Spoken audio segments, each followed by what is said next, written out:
Good afternoon, everybody, if you're in London. Good morning if you're here in the United States, and welcome to this latest British American Business webinar. I think everybody knows that over the last couple of months, we've been doing our programming virtually, and we've been mixing content which is designed to provide practical help for our members with some more big picture stuff. And this event certainly falls into that latter category. We are going to be talking about how UK and US policies, economic policies, are going to shape the future of our economies in the US and the UK. And we're thrilled to have with us today some fantastic panelists. Randall Kroszner from Chicago Booth Business School. I think it was a discussion with Randy that triggered the idea of this webinar today. Paul Tucker, former central banker in the UK, and Richard Hunter, who specializes in corporate debt at Fitch Ratings. And we are thrilled to have Anna Edwards, who you will know from Bloomberg Television, as our moderator today, who will make more detailed introductions and get things going in 1 minute. You know, a British American business, I think it's fair to say that we have been impressed overall by the speed and scale of the action taken by both the treasuries and the central bankers in the US and the UK when this crisis struck. Of course, it's easy to pick holes in execution, but overall the intention and the direction of travel was well received by our members. But we're now 3 months in, and it's what we do next that really counts. So that's what today's discussion is going to be about, and I'm thrilled now to pass over to Anna. Thanks very much, Duncan. Thank you, everybody. I see the list of attendees ticking upwards nicely. So thank you, everybody, for joining. I'd like to add my welcome to that of Duncan's. My name's Anna Edwards. I'm from Bloomberg TV, as Duncan said. I present a very early morning show here in the UK, here in London, usually from a studio in the city, but latterly from my living room, as is the case with many people, I'm sure. So I'm very pleased to welcome you all to this event. I'm very pleased to welcome our panelists, Randall Kroszner, Deputy Dean for the Executive Programs, and Norman R. Bobbins, Professor of Economics at the University of Chicago Booth School of Business, which is co-hosting actually today's event with British American Business. Randy is also a former Fed governor, of course. Paul Tucker, Chair of the Systemic Risk Council, the Research Fellow at Harvard University's John F. Kennedy School of Government, and formerly of the Bank of England. And Richard Hunter, Global Group Head of Corporate Ratings at Fitch Ratings. So a great panel with diverse experience to get this sort of transatlantic conversation underway. I want to make the point that we want this to be as interactive as possible. So we will try and keep our responses nice and to the point. And if you have questions, please do get involved, because I'm just here to start things off until we get questions coming in, and then we'd really like to hear from you. So if you would like to ask a question, if you hover around the bottom of your screen, you'll see a Q&A icon. If you click on the Q&A, you'll be able to put your question there. I will try and weave them into the conversation sort of thematically, but you know, that's the aim anyway. We'll see how we go, but please do get involved. But I will kick things off whilst we wait for people to think of their questions. I'll kick things off, and I'll start with a broad question. And Richard, maybe I could come to you first on this, but I'll come to everybody. As I say, we'll try and keep our thoughts snappy so that we can cover as much ground as possible. It might be nice to just for everybody to set out the path to recovery that they see ahead, the time horizon they're thinking about at the moment. We've spent a lot of time on Bloomberg TV talking about V shapes, U shapes, L shapes, reverse Nike swooshes, and all sorts. So I wonder if you could give us your expectation at the moment. And yeah, first I'll go to Richard then. Yeah, so I think it's a very fair question. Right at the start of the crisis, we were toying with different shapes as well. We fairly rapidly rejected a V. We've now settled on very much a Nike swoosh. We don't see GDP levels getting back to where they were in 2019 until past the end of 2021. We actually did a report just today adding up what the overall revenue loss for the corporates that we rate is on that basis, and it comes to $8.5 trillion. of lost revenue just over that period, just the companies that we rate. So it's going to be a long, slow climbing recovery. Obviously, different sectors have different stories. Telecoms and pharma have a fairly stable time of it, even with a fairly rocky second quarter. Leisure and transport lose more than half their revenue over the next 18 months. It's going to be a very, very different leisure and transport sector coming out the other side of that. Okay, so that's a nice introduction. Paul, let me come to you for your thoughts. Broadly similar, certainly not a V. I mean, there will be a bit of a V as things reopen. I doubt, I'm with Richard, I don't think that the economy on either side of the Atlantic will get back to where it was during next year. The really important thing is that once we have recovered to something like normal, is the underlying rate of growth as subdued as it was before, or actually is it more rapid, or even worse? I mean, we were already, although it was rarely described as a crisis, in many senses, I'm interested to see whether Randy agrees, with the deepest crisis we were facing before COVID was that the underlying rate of productivity growth had been persistently weak, which frankly is a disaster economically and politically. And businesses and policymakers can't possibly know. And markets are betting on it being better, which is actually, which is both, it's kind of splendidly delusional and quite useful. Okay, why quite useful, briefly, and then I'll go to Randy. Because it reduces the cost of capital and increases wealth. And so there is some non-zero probability that it becomes self-fulfilling. Delusional and useful. Okay. And I think, again, I kind of throw this to Randy. I mean, I think that this may suit policymakers quite well. I'd be very surprised if the best policymakers, people that Randy and I rate, would think that equity markets were obviously at sustainable levels.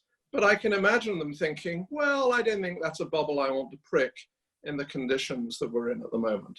Okay, let's go to Randy on my broad question and the more specific focus from Paul. Sure. Well, I certainly agree that policymakers will take it because the alternative of a very low stock market, one that is undermining confidence, undermining people's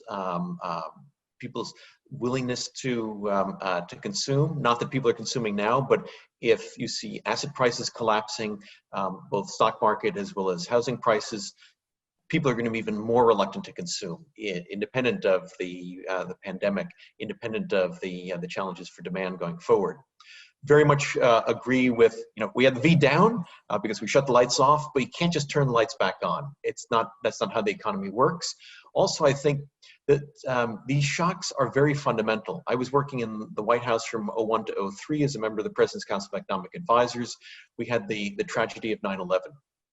And that shut down the air transportation system, a complete shock to the US. People became very, very scared. But we came out of that relatively easily and relatively quickly because the message was, well, we've now done some things to make the air transportation system safe. We certainly have not made it impregnable. So we didn't say that there will never be another terrorist event, but we said we'll do everything we can to reduce that. And if you're a patriot, you'll go back to the shopping mall. The message here has been exactly the opposite. It's like, if you care about your life, the lives of your family, and the lives of anyone else, don't go to the shopping mall. Don't go out there. Very, very different kind of messaging. Also, and I think this is going to have long-term consequences for the behavior of the consumer. Also, I was at the Fed during the financial crisis to 2008, 2009, and that was another major shock. But if you look at how the economy evolved subsequently, as Paul said, the machine was spinning a little bit slower. Productivity growth was slower, but basically the economy kind of grew pretty much along the same lines as it had been, with the exception of a smaller financial sector and a smaller property and housing sector. I think this is going to be fundamentally different. As Richard said, I think some of these changes in hospitality, travel, are long-lived. Yes. think that we are going to see some change, permanent changes in consumer behavior, also permanent changes in business behavior. People are going to be working from home, and at least in the short to intermediate run, businesses are going to be pretty wary of investing, even though, exactly as Paul had said, the cost of capital is relatively low now. People firms are pretty concerned about what's next. Okay, so that's some really good places to start, and we've had the first question coming in. So let me remind attendees, if you want to ask questions, the Q&A function at the bottom of your screen. If you hover around the bottom, you'll find that, and you can ask your questions there. So let's go straight to the first question, and it takes us into central banking territory, which is great because we have a perfect panel to answer that. Isn't all of this ultimately inflationary? Asks the first person on here this morning, this afternoon, depending where you are. Paul, let me come to you on that one. No, not inevitably, but there's no doubt. The question is right, that in the efforts to stave off deflation, you could end up with inflation. One of the things that the central bankers haven't yet talked about, and they will need to talk about this before too long, which is what's their exit strategy? And then it's what's their exit strategy from what? I mean, I think they've been trying to do 5 things, which they, given how busy they've been, they can be forgiven for this, but they haven't distinguished very clearly between, 1, trying to get cash to keep families in food and shelter and business in existence. Remember, this is an economy that has been in suspended animation. Secondly, getting liquidity to financial firms that may be stretched. Thirdly, maintaining the liquidity of markets. Fourthly, much to my surprise, trying to prop up asset values. You do not need to intervene in the US Treasury market or the government UK gilt market on the scale that the Fed and the Bank of England did in order to maintain liquidity and avoid dislocation. This is the kind of thing that I did for 20 years. This was to do with propping up prices. I'm not sure they realized that. But then 5th, stimulating aggregate demand. And some of this could be reversed quite quickly when the moment comes. I mean, when the economy is functioning tolerably well and capital markets are working, they should be able to get rid of the private sector paper that they hold.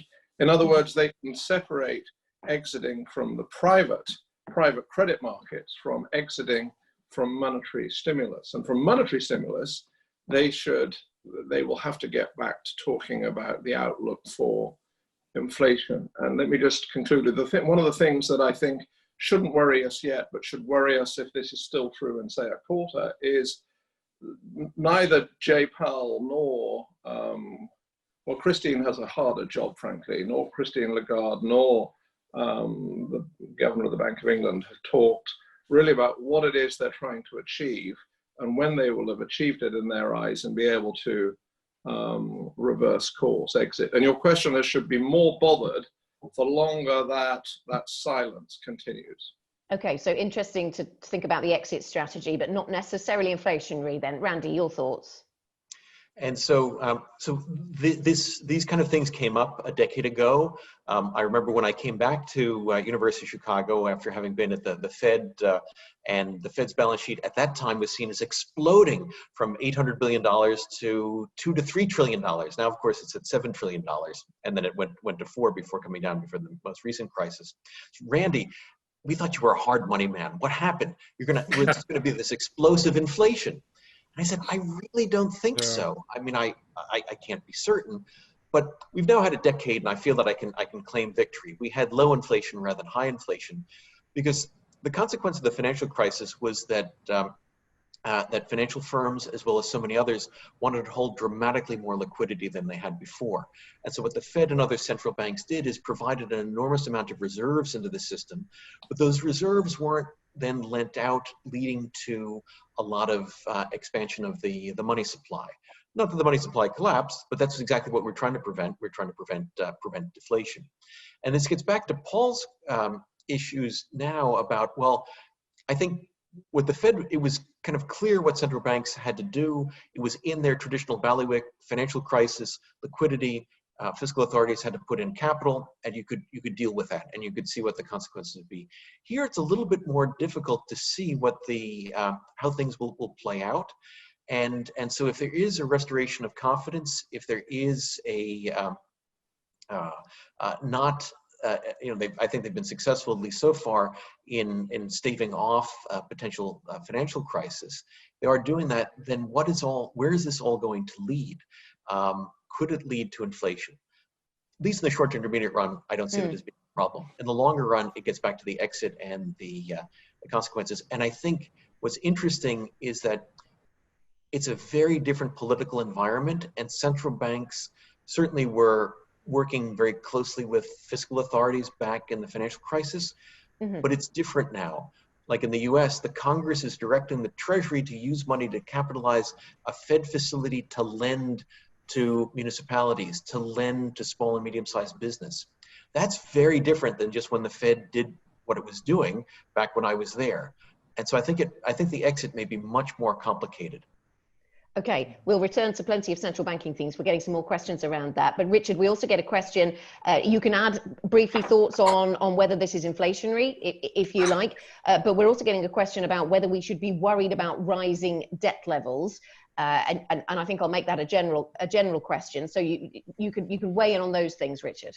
Yeah, I think they're linked. I think if you go back before this crisis, the main concern that people like we were talking about, lots of other people in the market, is the rising tide of leverage. And it was becoming apparent that what was the exit strategy from the rising tide of leverage was either going to be wide-scale restructurings or it was going to be inflation. And every time we sit and discuss this internally and we say, where's the inflation coming from? We look at central banks pushing on string. We don't see inflation coming, and the level of supply and demand destruction that we're likely to see over the course of the next 18 months, it's difficult to see where the inflationary pressure comes from unless there's really quite extraordinary dislocations in the supply chain on top of all of that supply and demand destruction that we're looking for. We're certainly anticipating at higher costs on that basis. There'll be a lot of higher costs in different industries. We don't see it making its way through to the final consumer initially. So leverage is still the issue. And ironically, having come into this crisis with the preoccupation being leverage, the solution so far inevitably has been more leverage. It's been a bit like a bottle of scotch in the desert. It's liquid, okay? It's better than the absence of liquid, but if it substitutes your diet for any length of time, it's going to kill you as much as the desert is. And we've seen, yes, the interesting analogy. We've seen a first wave of ratings actions as a result of concerns about those debt levels, haven't we, Richard? Are we going to see another wave, though? Because I think the first wave of action seemed to center around those sectors that you might expect early fallers, if you like, or those in more precarious positions. Are we going to see another wave of this at some point? It's been around the most obvious candidates. It's been around oil and gas, retail, leisure, and transport. We actually had more downgrades in the course of 6 weeks than we had in the whole of last year, and we were very busy downgrading last year because of all the leverage coming into the system. What we've said is it really depends on basically, ironically, a health issue as we go into the second half. If we start seeing falling off on the already fairly conservative curve that we've built for a recovery, we could see more downgrades. If we keep to that sort of Nike swoosh idea, there's probably going to be more single notch downgrades. I think if you look to anything more severe than that, if we see another major economy go into a period of 6 or 7 weeks of lockdown, challengeable though that is as a practical matter, I think you're going to see that ripple. You're going to see an awful lot of travel bans, which is something that doesn't get talked about enough. And I think that has a massive impact on sentiment, and that could see a lot more heavier downgrades. Okay, let's move things. Let's look forward a little bit with our next question, which helps us do that. Paul, let me come to you on the policy response that still could be useful here, because we've seen a lot of policy response fiscally and monetarily on both sides of the Atlantic, but a lot of it in the early days wasn't designed to be stimulus. It was designed to sort of cushion an economy or preserve an economy.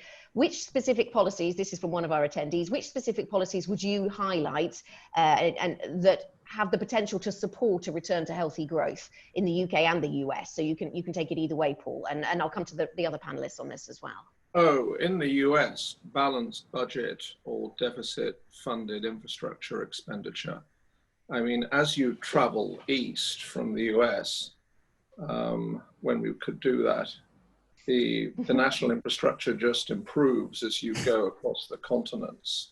And this matters not just to how proud America should not be of itself in this respect, but also that it could actually strengthen the productive capacity of the economy by doing that. This was a massive missed opportunity in 2011, 12 onwards in the States. So sort of New Deal. Well, it doesn't have to be a New Deal. I mean, fiscal conservatives like the late Marty Feldstein were advocating tax-funded infrastructure expenditure. It doesn't have to be aligned with the political left. I mean, actually, it's important to find policies that everybody across the political spectrum, all the morally respectable political spectrum, can align behind. The reason I start with balanced budget infrastructure expenditure is that I think most people in my tribe of central bankers around the world before COVID would have said, well, the next recession is going to rely a lot less, getting us out of the next recession is going to rely a lot less on central banks and a lot more on fiscal policy. And that's partly because central banks have been woefully slow in revising their frameworks, for which I think there is no good excuse, but it's a fact of the world. And so people were thinking this is going to rely much more on fiscal automatic stabilizers and discretionary actions. But now, of course, public debt will have rocketed across all of the advanced economies. And I think this is what is giving rise to debates about yield curve control, which is more debated in the United States perhaps, and about monetary financing and negative interest rates in the United Kingdom. And the difficulties with this are as follows. And it goes back to the question from one of the people about inflationary finance. Yield curve control, it is very hard as the years pass to convince people, even yourself, that what you're doing is monetary policy rather than helping the government hold down its borrowing costs. This was the problem that Chairman Eccles of the Federal Reserve faced in the late 1940s when he was replaced as chairman. In the United Kingdom and on the continent, there is a debate about negative interest rates. But as I've said elsewhere, I think it's vital to distinguish between are the authorities thinking about minus a half percentage point, which might do a bit of good, but it won't do much good compared with relative to the kind of adverse circumstances the economy is going to face. Or on the other hand, really doing negative interest rates, -3 or -4, which would be a complete game changer through the looking glass. If it worked, would make a massive difference and would take a lot of pressure off public finances, both directly and indirectly. But no one would have the faintest idea whether instead it would be a disaster. So I think that there is likely to be a macroeconomic policy, I want to choose my words carefully, problem for the first time since the 1970s. It isn't at all clear what they have no easy options if Richard's Nike swoosh is a very flat swoosh. Or if something else bad happens. One of the lessons of crisis management is that crises are like Dante's circles of hell. We know we're in one circle of hell, but there are worse ones. And you have to think, what will we do if we slip into an even worse circle of hell? And the answer is, we don't really know. Sticking with the circle of hell we find ourselves in at the moment, then, Randy, do you want to pick up on policies for healthy growth? Why am I in hell? Seems no matter where I go, and trouble follows me. So I think on spending, there's often a discussion of just how much do we need to spend to stimulate, and I think that's exactly the wrong question to ask. It's what do we need to spend on, and this relates to a couple of points that both Richard and Paul have raised. So debt for productive purpose that is going to be able to pay off, that's fine. if you have a really good opportunity and you don't have the resources right now and you need a lot of investment in it, super great to make that investment.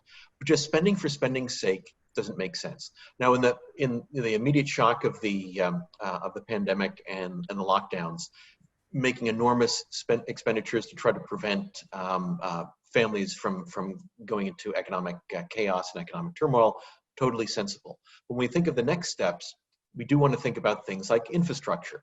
That's important for productivity growth. It's important for moving the economy forward. But what we want to do is we want to think about not just how many projects we can do, but what are the most important projects. So what would be most valuable is to, rather than just have a debate on is it 3 trillion or 1 trillion or 300 billion, we should do get some nonpartisan group or bipartisan group to survey what are the key bottlenecks in the U.S. economy, and this could be done in other economies also, and then spend the money on those. And then say, okay, here's the list where we think there actually would be an important payoff. Now that infrastructure will have changed because a lot of it was transportation infrastructure before. And obviously, as Richard had said, this is going to be changing. It's not going to, the airlines aren't going to be doing the same thing. You're not going to be doing the same transportation into cities. Well, this is an opportunity. So maybe you want to invest in broadband or maybe you want to invest in other types of transportation. But thinking about going forward where you want to invest, both for the taxpayer as well as for the individual, is super, super important. And I think that message is often lost, that the discussion is we need to spend more rather than we need to fix this problem, and it would be particularly valuable to fix this problem now when interest rates are low, et cetera, et cetera. And I would really like to change the debate to be about that rather than just, are we doing enough? Are we doing the right thing? Are we doing the right thing? And that's interesting because I'll come to you, Richard, in just a moment, but it reminds me that we hear a lot about the fiscal policy response, and increasingly, actually, I thought perhaps with this crisis, maybe ESG would be one of the first victims, and people wouldn't think that's, environmental considerations and others, and investors wouldn't think quite so much about the environment. But what we seem to be hearing from governments, at least, is they're going to at least try and style their fiscal policies and their fiscal bailouts, their fiscal stimuli to try and have some kind of green agenda, which is another angle we can tackle if people want to go down that road. So get your questions in. Richard, your thoughts then on specific policies, just briefly, and then we'll try and I won't put all of the other questions to everybody because we're getting a lot. Yeah, no, I did just want to follow up on something that Randy said about whether we can reorient or whether we actually still have the flexibility to do that. Because right now, a lot of the debt that's going into the system is not, but absolutely not in this case, going to productive use. It is capitalizing losses. It is essentially keeping businesses on life support. And we do have some history over the last 6 or 7 years of watching zombie businesses either being maintained with debt because the creditors don't want to call on them, or businesses, even worse, being turned into zombies. Toys R Us did not fail because they were not good at selling toys. They could have done better at selling toys. They failed because of an enormous debt burden that they were walking around with. And I think that, to your point now, there's almost a bit where it has become a self-sustaining issue, that the money will not be there to build better infrastructure, will not be there to spend in a more productive manner, because it's maintaining, if you like, a steady state. It's maintaining the patient in a medical coma while they already have a number of illnesses when they emerge from the coma that are going to kill them anyway. Sorry, that was a rather depressing note on which to end. No, that's okay. I think it's maybe, it does link to your question about policy in the sense of you can't, I think policymakers do a wonderful job of not having this turn into a depression. I think the next step, it has to somehow build that bridge between saying that there are businesses that aren't going to come back. And how do we identify those, and how do we get the funds into those? And just as importantly, there are funds trapped in the old businesses, lots and lots of funds, $8 trillion worth of debt or whatever. What happens to that? Who's holding that? And how do we hold the accountable people, or how do we hold the holders of that to be responsible for having made that investment without wiping out pension funds and all sorts of other things? So actually, Richard, maybe we'll stick with you with this next question, and because it relates to providing money to corporates. So what is the scope for capital markets to provide the liquidity for corporates, and how long will governments need to continue to provide support? What should the taxpayer get in return for this support? Is there a number of elements in that question. But let's start with the beginning of it. What is the scope for capital markets to provide the liquidity for corporates? I suppose it depends whether you're talking about just sort of plastering over the wounds, or whether you're keeping on life support, as you said, or whether you're talking about investing for the future. First thing, it's enormously difficult to get any of that money to small and medium-sized enterprises, which are a huge part of the world. It's a part of the world that we don't rate, ironically, but it's a huge part of the world. It's very difficult to get that, any kind of capital markets involvement in that part of the world, just enormously difficult. It shouldn't really be, but it is enormously difficult. If we look at capital markets for other parts, a lot of the bond support systems, I was just reading today that the Fed corporate bond buying isn't really being used in the US. It's being treated, remember the financial crisis, we won't use these long-term facilities because it's a stigma, and actually US corporates are saying no. We've had record investment grade issuance in the US, actually in Europe as well, in the US bond markets. We don't need to go there. The market is, I think, taking a let's put it charitably, an optimistic view on the pricing and the volumes of facilities it's making available. So there isn't, at the moment, it seems a critical need for more state involvement in getting the capital markets to do that. At the start, it was important because what it does is, I always think it's a little bit like a paramedic turning up at an accident saying, who is there who's not bleeding I can treat, when they say we're going to buy investment grade debt. The reality is it holds the price curve down. It does allow a little bit more financing to get to double B names. Pricing curves for existing names don't blow out quite as badly. I think the market's dealt with this almost too well. So I wouldn't think that, I wouldn't put that top of my list if I were a policymaker right now, to give more support to capital markets debt. Apologies to any corporate issuers out there watching who are probably benefiting a little bit from the pricing benefit. Randy, do you want to jump in on this one? What is the scope for capital markets to provide the liquidity for corporates, replace the support that's in there from governments? Well, what I wanted to do, because I think the policy has to pivot from sort of short-term, just trying to support people's jobs, to supporting individuals as they transition to new sectors, into new areas. And that's true both for people as well as for capital investment. We have to acknowledge that next stage. In the US, that's particularly difficult for us to do. So when we have these various tragedies that hit, like natural disasters of earthquakes or hurricanes and such, what do? We rebuild in the floodplain. You would think that you would learn the lesson that a lot of people lost their lives there. And so, certainly we want to try to restore their lives, but if we actually think about their long-run health, we probably want to move them out of the floodplain, because it's going to happen again. No matter how much money you give them now, if you put them in a risky situation, it's going to hit again. And we're not very good on saying, we just have to sort of accept it, that the floodplain is dangerous, we need to move on. The airline industry may not come back as it is, and we need to move on. Now, that doesn't mean you don't provide support to the individuals, for sure. But you need to be able to do a restructuring to unlock the individuals to be able to move on to long-term productive activities for themselves and good opportunities for their income, for themselves and their families. And the same thing for the capital markets. And so I think what we need is something that would be make sure that we have an expedited debt restructuring opportunities available, because I think there will be some very large restructurings that are necessary, rather than getting things caught up in there, doing something that could be very systematic across the board. We did something like this in the US in the 1930s, and it actually worked quite well.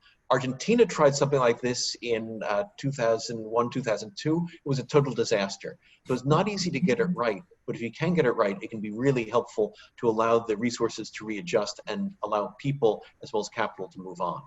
Okay, let me come to you, Paul, on a broader sort of thematic question about the global economy, about deglobalization. Actually, we've had a question from somebody who I think works in the logistics sector. Says, can you comment on the risk of deglobalization? Do you believe that over the medium term, many countries may seek to, he says, reduce risk through anti-trade policies? Is this going to be something we need to plan for, the deglobalization phenomenon? Up to a point, yes. I think there are two different forces going on, which will come together in a very awkward way. The first is that, quite apart from difficult geopolitics, countries have been learning that it's a mistake to rely entirely on other very distant countries for completely essential things. I mean, the number of countries, including the UK, that simply didn't have some of the things it needed to keep people alive will lead to change, because keeping people alive, a basic health service, is part of the elemental function of the state.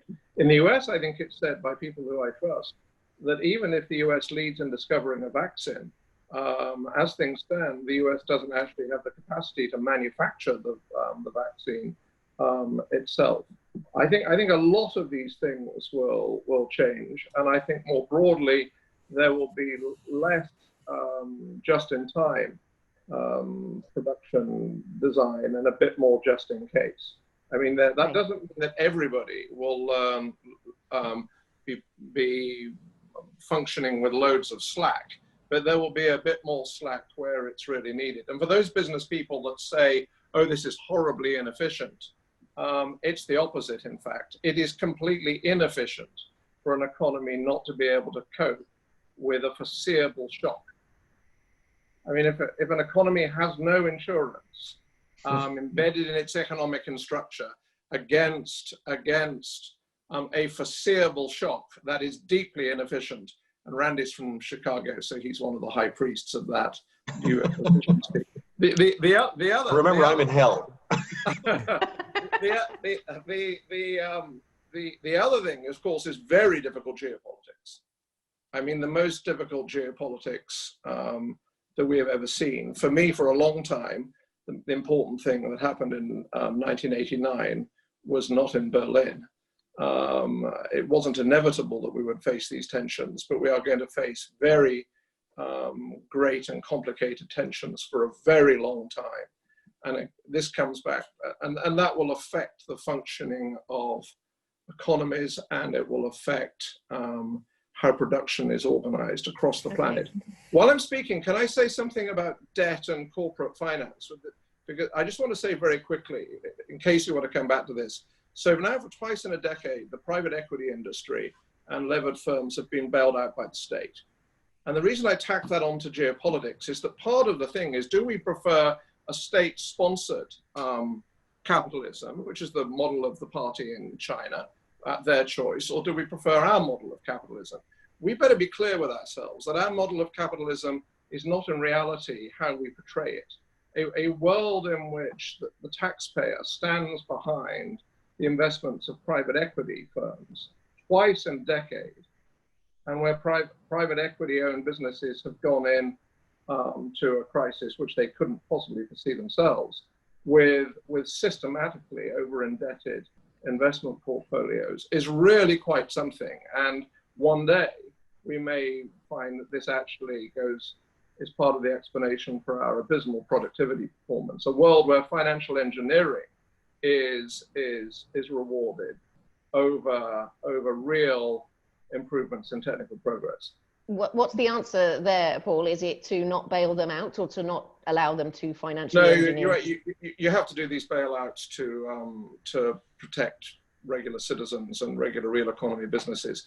Remove some of the tax breaks on interest, and even contemplate taxing debt above certain levels. And I'm not sure I would do that, but I would want to review it. I mean, since the macroeconomic response to any crisis is more debt, that's what monetary policy does, and that's what fiscal policy does. We need to be much more careful about running an economy in normal times where the corporate sector, including really, really important parts of the corporate sector and large parts of the household sector, are way over indebted.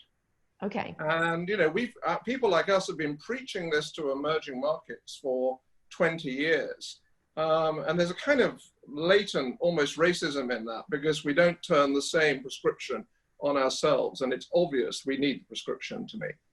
Okay, I'm going to jump to another question, Randy, with you here, because I think this will be interesting to explore. Given that COVID-19, the questioner writes, has served not only to halt the economy, but also to highlight the great economic inequality that exists, and he writes, magnified by police/violence, what comes next? Higher income taxes, wealth tax? He's asking in this list. one impact on economic growth. I appreciate these are political judgments rather than those of monetary policy, but I wonder if you could weigh in on how you think inequality might play into how we pay for this. So, And then Richard, maybe I'll come to you on that or on another question, because there are a few coming in right now. I'll take a few small bites of this. I mean, this is a super important issue, and I don't think anyone has the full solution to it. I think one interesting thing, and this goes back to my discussion of how central banks have now gotten a little bit more involved in politics of sort of allocation of capital. They're always, to some extent, involved in political decisions. For example, when I was at the Fed and we bought mortgage-backed securities, that's making sure that money is being directed very specifically to the mortgage sector. So there's always some reallocation of credit that's going on. It's now much more detailed and much more explicit, and coming much more directed by the political actors. And I think that this is also going to have an effect on how central bankers think about what they do, because there's a distributional aspect. Both, what Richard and Paul were saying, there are distributional aspects of what the central bank chooses to buy, what kind of activities they get into. And so I don't think that can be ignored anymore. Generally, central banks wanted to say, we're about the macroeconomy, and we're about saving Main Street, or we're preventing the collapse of the financial sector. And that's true, and that's an important part of what they do. But there are very important distributional impacts of that. And traditionally, central banks have shied away from that, and political actors haven't. They focus on a little bit, and well, I shouldn't say a little bit. They certainly focus on that in the response to the financial crisis, but not in a very focused way. And I think that's going to be something that's much more focused going forward, thinking about a whole variety of policy tools that have not been used for the distributional aspects, but do have distributional aspects, thinking about those distributional aspects, and then perhaps using them in ways to affect change. I mean, clearly, we see both the pandemic as well as any recession having a disproportionate effect on BAME households, and so you see that and it's tragic, it's unfortunate, and I think this is part of the reason why there's such an outpouring of rage and upset, because you have a combination of factors all coming together at the same time that are hitting particular communities very, very hard. And so I think policy tools like monetary policy are going to be searched or looked at much more carefully for the distributional aspects that haven't before. Okay, Richard, let me come to you on this other question we have here. Is the world more or less coordinated in its policy response than it was during the financial crisis? And I know we have people who were setting policy with us during the financial crisis, but I want to come to you, Richard, on this one. Is the world more or less coordinated, and does it matter? Because in some cases, it might be right to do what's right in your local economy, and coordination isn't important. What are your thoughts? That is tricky, sitting next to two such esteemed policymakers. My gut reaction as an answer to that would be, I actually think the policy response has been larger. In some ways, I think it's been more effective in the initial phases. Coordinated is not the adjective I would have picked up to describe it. And I think partly that's the nature of the crisis itself, which is it has provoked inevitably, because of the physical nature of the crisis, a degree of inward-looking behavior from all the major economies, which, and I just, again, it's starting to fade now. It's 10 years ago, 12 years ago, I had a sense there was more, eventually, not at the start, but eventually more coordination in the global financial crisis. It's a smaller number of parties involved in that. It's banking systems as opposed to the real economy. So I would probably say I would give it a higher score on efficacy at staving off a depression than I would at coordination, which probably stores up problems for the future. But I'm fascinated to see what Paul and Randy say to that. Paul, I'll come to you on that, and then I have another question for you. Okay, I would say about the same in my old world, the central banking world. And I don't find that surprising, because they see each other all the time. Less amongst the fiscal authorities, much less amongst heads of government. And therefore, it's mattered away from economic policy, and we can see all of that. And I think it will matter I mean, there ought to be a reform phase to which needn't mean more regulation necessarily, but I think that that looks unlikely at the moment. Last time round, I don't know whether you remember this, Randy. You remember the moment when the leaders at G20 said there will not be protectionism. Otherwise, they just read out stuff that people like me gave them. But that, I can remember thinking, that's it. That's what only they can do. Only they can hold hands, the leaders of the 20 most important countries in the world, and say, we will not go down the protectionist route, notwithstanding the short-term temptations. It's a much more fractured world at that level than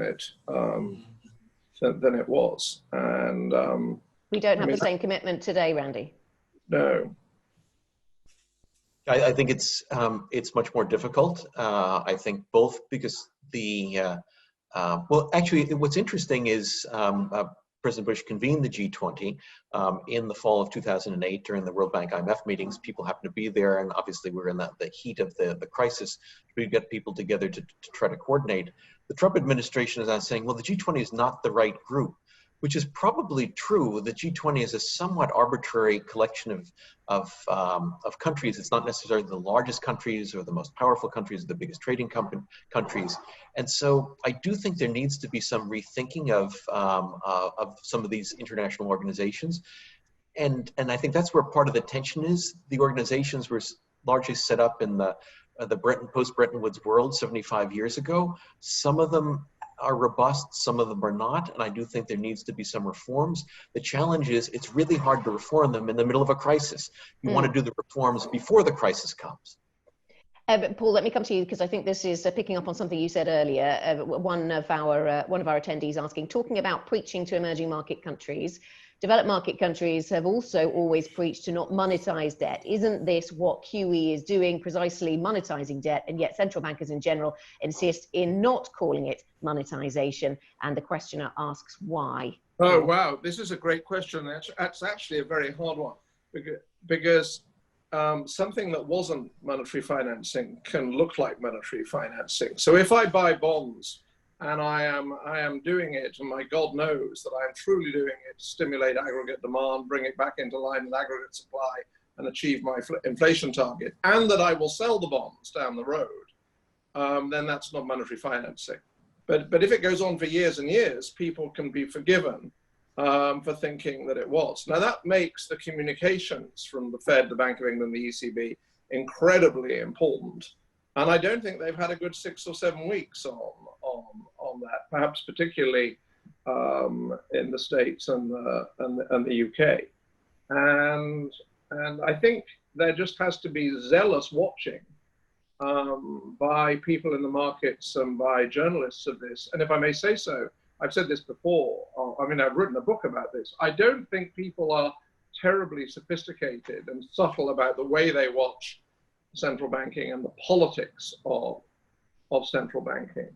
And monetary financing, you should think, and the risks of inflation from monetary financing, you should think of as a political thing, not an economic phenomenon. Let me give you one example. When the Bank of England said, well, having said a week ago that we're not going to do negative interest rates, now we're going to have a review of negative interest rates. Someone like me thinks, well, why would they do that so quickly? I mean, you know, this is a really well-run organization. I think, oh, well, you do that even if you didn't really plan to do negative rates, but wanted to talk down the curve and so reduce government financing costs. And I feel free to say that because I have no knowledge that that's what's going on. I have no knowledge one way or the other. But it doesn't just help governments, it helps corporates borrow more cheaply. Yeah, well, it does, but the numbers for governments are massively greater. And the bank and the Fed and the ECB is different. They need to find ways of convincing people that they are really sticking to the knitting. And this comes back to the distributional thing. The more they talk about themselves as there to help the country, there to sort out every problem, which has been the implication in recent years, the more people will be suspicious of the way they talk about their core business. I think they've done a great job technically in many respects, but I don't think they have done a great job in looking after the political economy of their core mission. So Randy, your thoughts then? Are we seeing monetary financing? Are we seeing interest rates being kept low to help governments with their spending and their debt burdens? And if we are seeing that, why does it matter to the people on this webinar today? What does it matter to real business? Yeah, so I agree. I think I agree with Paul that I don't think I agree technically. The central banks have done a good job. They sometimes call open market operations in the markets, but open mouth operations of what they say. And I think the open mouth operations have not been quite as clear in helping to settle things. Actually, I'd love to get Richard's view on that also. And so I think it's the key is that the central banks have to maintain credibility. And so, as I said, when I left the Fed and I went back to University of Chicago in 2009, my senior colleagues were convinced that we were going to have hyperinflation. I think that was a mistaken understanding of how things work, and obviously we didn't have hyperinflation. We've the Fed's balance sheet stayed very large, but the Fed continued to have quite a large balance sheet, and expanded beyond where we had been. But I don't think that would have, if you just looked at the data, you could have said, well, that's monetary financing. But in practice, what we care about is the purchase of debt going to lead to a high inflation outcome? And it didn't. And that's really so rather than getting hung up over it, is it monetary financing or not, is what is the consequence of the actions? And the consequence of the actions have a lot to do with the expectations about those. Is the central bank still credible that it's buying a lot of debt, it's holding on to a lot of debt, but people can understand why it's doing that, not just to help the government to buy things or give money away, but substantively it's helpful for the functioning of markets, for the functioning of the financial system. And if they are convinced of that, then that's a very powerful force that prevents the creation of reserves and the purchases of assets from then turning into high inflation. And at least so far, we certainly haven't seen any high signs of high inflation or markets expecting high inflation. Okay. Certainly in the low to short to intermediate term, low rather than high. So I think at least so far it's been okay, but in the longer run, there has to be an explanation. This gets back to making sure you have an exit strategy, making sure you have clear objectives of what you're trying to get Richard, at. have you heard good explanations for why central banks are doing what they're doing? I'm not going to point fingers at central banks. I acknowledge it's an enormously tough job. One thing I think the exit strategy does make me wonder is it's a phrase that comes up again and again. It's come up again and again over the past decade, and we never really seem to find somebody who has an answer to what the exit strategy is going to be. And before we got to this crisis, I actually added up the other day, how much would you have expected to see in defaults from these highly levered names that Paul was talking about in the private equity industry? If you just believe the ratings and said, what should the default rate have been? More than 250 billion of defaults that didn't happen, restructurings that didn't happen. Yeah. That's before we got to this crisis. So now you're clearly going to see many, many more restructurings that you would expect to happen. A number of those are being defrayed by the central bank. The only thing I would say on the central bank front is it's inevitably, no matter how sophisticated the response, it's not that it's a blunt weapon, it's that it's an enormously complicated patient on which to operate. There is no sufficient number of scalpels to operate on a modern economy to do it with any degree of sophistication. And if we look at the market response, I was saying earlier today, the market response has been one of the things that has performed to the, if you like, the upside or more positively during the past 3 months. The market is open. Pricing is extremely generous to corporates right now. There has to be a point where that is delaying a reckoning, whether it's more restructurings. And it's being able to separate, back to your point about equality, separate restructurings from jobs. Most of the companies, when they restructure that we look at, not at the SME level, when a lot of those companies restructure, the jobs just disappear, the companies are gone, your small mom and pop organizations. Most of the large companies that get to the leverage markets, when they restructure, the company's still there. There's just less debt when they walk out the other side. And at some point, before the end of that swoosh, after the end of that swoosh, that whether it's policymakers, the economy, the financial markets have to make a decision of how many years can large parts of the economy live with that level of leverage to service in a productive manner. Mm.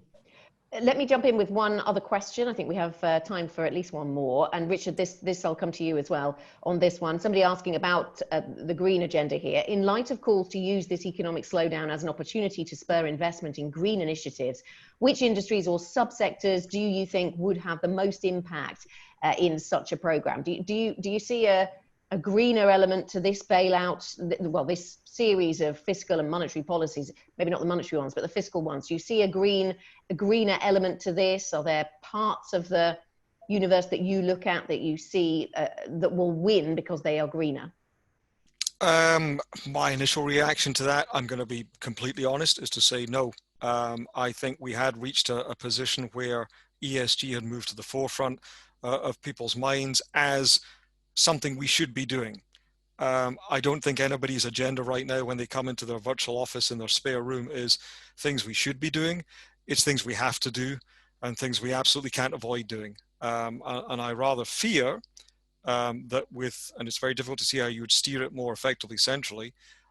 It's a we should do. And I think we should do's are going to suffer in the agenda for the next 18 months or 2 years.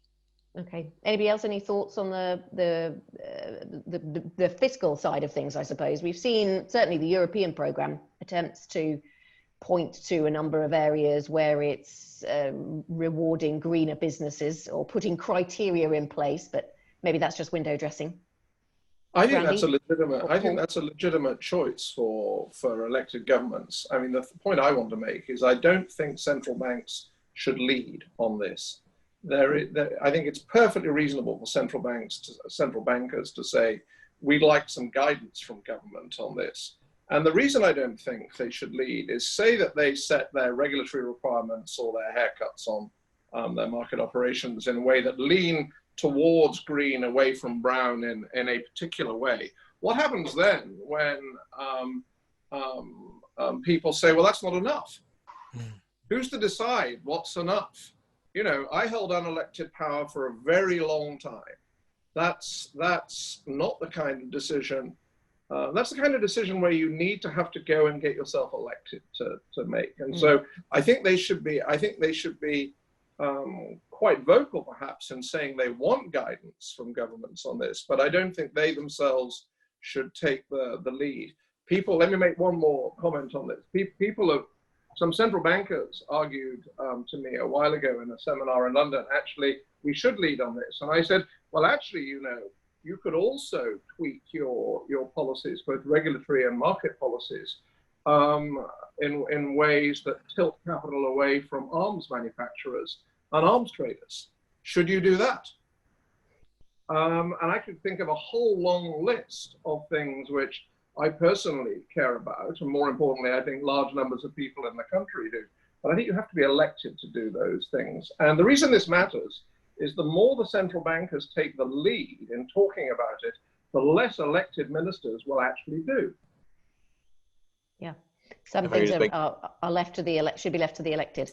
Okay. One quick final point. Yes, do, Randy, yes. Because I think this agenda on corporate and social responsibility is incredibly important and is really at the core of a debate about the future of capitalism. And that's actually something that we're doing here at the Booth School here in London once we move into the building safely and with appropriate social distance over the next few months, is having a series of discussions on some of these issues on future of capitalism. We're coming up on the 50th anniversary of Milton Friedman's famous article on corporate social responsibility. We are going to be doing a series on road to recovery and thinking about policies that can come back. And so I think these are super, super important issues that are really salient and, you know, part of this, you know, rebuild better idea. And then the key question is, what instruments do you use to get to that outcome? Do you use central banks? Do you use tax policy? Do you use all of the above? And who's going to be making the decision about which of those instruments should be being used?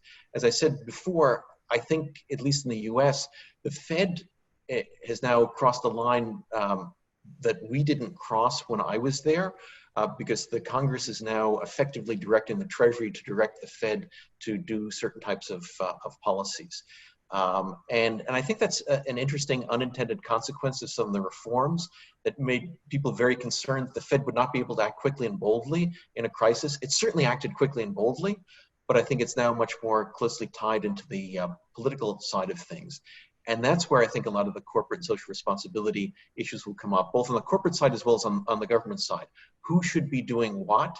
And I think that's one of the consequences that we're going to see coming out of this crisis, is rethinking of what institutions should be doing what. Okay, thank you all very much. Thanks to Randy, to Richard, and to Paul, and I'll hand back to Duncan. Well, thank you, Anna. And first of all, huge thanks to you for moderating what was a fascinating discussion so well. Just on that last point, it feels to us that the direction of travel is only one way, and that private and institutional capital is going to require more and more sustainable policies from where it invests, and the rise of moral money it feels inexorable one way or another. So I'd just like to say huge thanks to our panelists. It was a brilliant discussion. Thank you so much for giving us your time today, Richard Hunter from Fitch, Sir Paul Tucker, and Randy Kroszner from Chicago Booth. Thank you all very much indeed. Thank you. Thanks. Thank Thanks for you. inviting us. Thanks.